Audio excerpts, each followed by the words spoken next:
तो fire force का season 3 यानी कि फाइनल सीज़न का पार्ट 1 जस्ट अभी रिलीज़ होने ही वाला है। मैंने फायर फोर्स का सीज़न 1 बहुत पहले देखा था और अभी मैं वापस उसको रिवॉच कर रहा हूँ। तो मैंने सोचा अब मेरे पास एक चैनल है तो क्यों ना इस पर बात भी की जाए। तो ये एक kind of starter pack video होने वाली है। हाँ, तुम आइडिया चोरी मान सकते हो, कोई दिक्कत नहीं है, लेकिन उन्होंने फायर फोर्स की बात नहीं की, मैं करूँगा।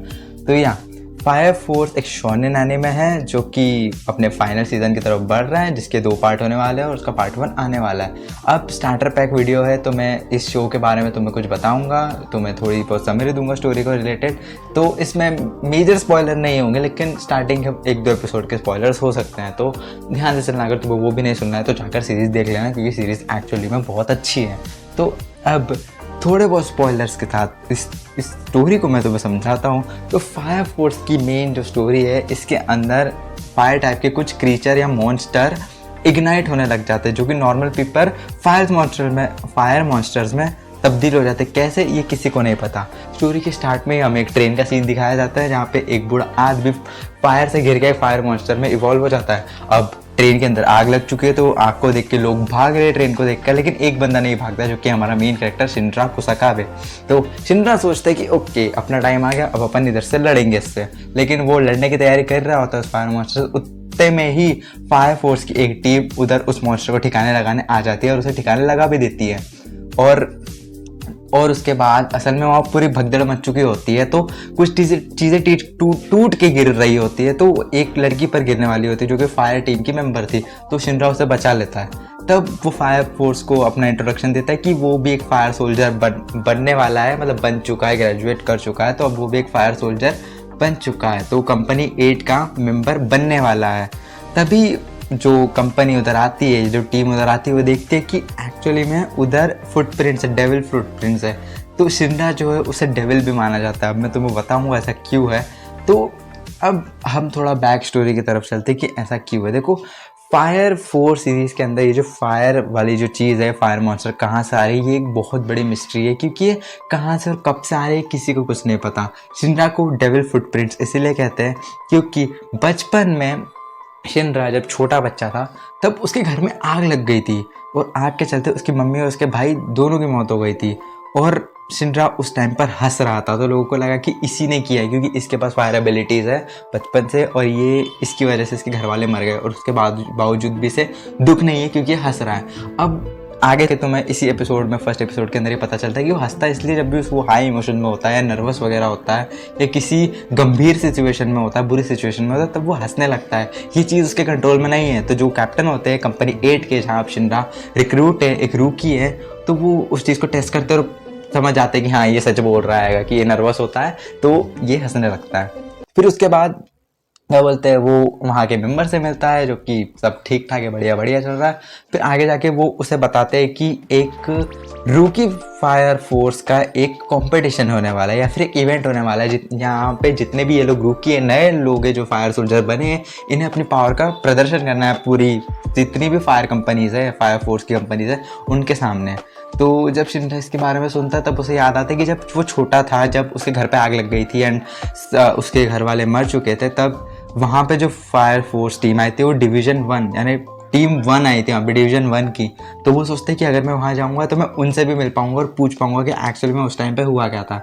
तो बेसिक स्टोरी तो यही है कि मेन कैरेक्टर को फायर फोर्स सोल्जर बनना था। क्यों? क्योंकि बचपन में उसके साथ एक ऐसा इंसिडेंट हो गया था, ये फायर वाला ही, जिसकी वजह से लोग उसे डेविल समझने लग गए थे। इवन उसकी खुद की दादी जब उसे लेने आती है तो वो उसे शैतान ही बोल देती है, उसे डेविल ही बोल देती है कि तेरी ही वजह से हुआ है ये सब, और तू डेविल ही है, क्योंकि वो उस मोमेंट पर भी हंस रहा होता है।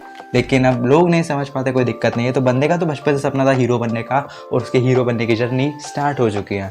अब मैं तुम्हें कुछ बताता हूँ। जैसे मैंने शिनरा की तुम्हें बैक स्टोरी बताई कि उसकी मम्मी और भाई दोनों जल के मर गए। इवन उसके भाई की तो राख भी नहीं मिली, हड्डियों की राख भी नहीं मिली। उनको लगा कि फायर इतनी तेज थी कि उसके भाई की राख भी नहीं मिली।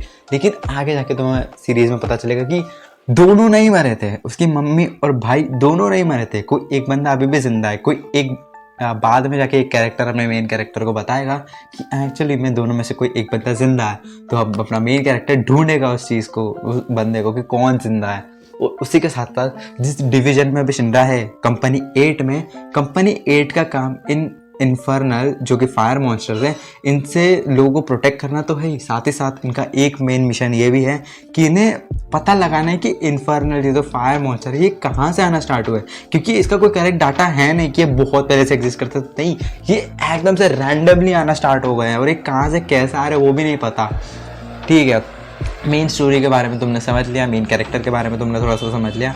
अब इसके थोड़ा अगर पावर सिस्टम की बात करें तो पावर सिस्टम जो इस चीज़ को कहता है वो है पायरोकिनेटिक एबिलिटीज। जैसे नारुतो था वन पीस के अंदर हाकी, ब्लीच के अंदर स्पिरिचुअल प्रेशर, इसके अंदर ये पायरोकिनेटिक एबिलिटीज़ हैं। अब इसका पावर सिस्टम अभी मैं सिंपल में समझा देता हूँ क्योंकि उसके ऊपर एक और लंबी वीडियो बन सकती है। तो सिंपल यही है कि इन्हें जनरेशन में बांटा गया। फर्स्ट जनरेशन यानी कि नॉर्मल ह्यूमन जिनके पास कोई फायर पावर नहीं होती, और यही लोग मॉन्स्टर में इवॉल्व हो सकते हैं। अभी तक जितना डाटा इनके पास है उसके हिसाब से सिर्फ humans he in fire monster में तब्दील हो सकते हैं, जिसके पास पावर्स है वो नहीं हुआ अभी तक। एंड देन सेकेंड जनरेशन वाले वो लोग हैं जो कि अपने आप से फायर को कंट्रोल कर सकते हैं। वो फायर कर लगा नहीं सकते, अपनी फायर बना नहीं सकते, लेकिन वो फायर को कंट्रोल कर सकते हैं। वो छोटी सी चिंगारी हो या बड़ी से बड़ी आग हो, वो उसे कंट्रोल कर सकते हैं। फिर आती है जनरेशन थर्ड जनरेशन के पास खुद की पावर, खुद की आग जलाने का वो रहता है और वो खुद की आग को यूज़ कर सकते हैं। जैसे कि शिनरा थर्ड जनरेशन में आता है तो उसके पैरों से आग निकलती है, तो उस वजह से उड़ भी पाता है और वो अपने पैरों से मेजरली अटैक भी कर पाता है।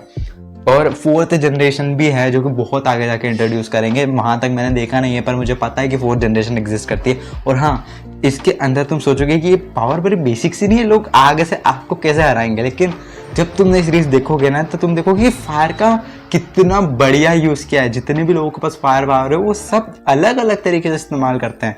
माना इन्हें जनरेशन में बांटा गया, लेकिन उसके बावजूद भी ये फायर पावर्स को इतने बढ़िया तरीके से रिप्रेजेंट करता है। भले ही वो पावर का आग को कंट्रोल करना हो या फिर खुद की आग लगाकर कुछ इस्तेमाल करना हो। जैसे एक कैरेक्टर आर्थर, वो एक पूरी लेजर ब्लेड बना लेता है और वो ब्लेड से लड़ता है भाई।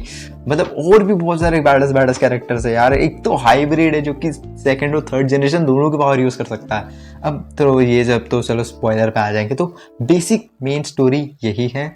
अब तुम बताना तुम्हें कैसी लगी इसकी मेन स्टोरी। मुझे पता नहीं तुम्हें कैसी लगी होगी, पर मुझे तो सही लगी। मैं इसका सीज़न 2 बस देखना स्टार्ट करने ही वाला हूँ, फिर सीज़न 3 भी देखूंगा। तो या मिलता है अगली वीडियो में। हो सकता है इसका पावर सिस्टम में एक्सप्लेन करूँ क्योंकि वो बहुत अच्छा है। मतलब बेसिकली मैंने तुम्हें एक्सप्लेन कर दिया, लेकिन उसके बावजूद मैंने कहा ना हर एक के पास इतनी डिफरेंट पावर है कि वो सबको एक्सप्लेन करा जा सकता है। तो कम से कम उस पर 10-15 मिनट की वीडियो बन सकती है। उसके अलावा भी सीरीज़ के अंदर जितनी मिस्ट्रीज़ हैं, जिसे मैं गिना देता हूँ तुम्हें कि ये इन्फर्नल्स का आना, ये कहाँ से और कैसे स्टार्ट हुआ क्या पता, ये ऑटोमेटिक आ रहे हैं या फिर किसी के द्वारा क्रिएट किए जा रहे हैं वो नहीं पता। साथ ही साथ सिंड्रा के फैमिली की मिस्ट्री की दोनों में से जिंदा कौन है। और हाँ, जिस तरीके से स्टार्टिंग में चीज़ें एक्सप्लेन की जाती है इससे पता चलता है कि सिंड्रा ने वो आग नहीं लगाई थी, कोई और था जिसने आग लगा के उसके फैमिली को मार दिया था, लेकिन वो आग किसने लगाई वो भी नहीं पता। साथ ही साथ सिंड्रा को डेविल फुटप्रिंट्स क्यों कहते हैं ये भी अपने आप में एक मिस्ट्री है कि ये ऐसा क्यों है, आई डोंट नो। मतलब 3-4 इसकी मेजर मिस्ट्री है और इसके कैरेक्टर सही बोलूँ तो बहुत ज़्यादा बढ़िया लगे।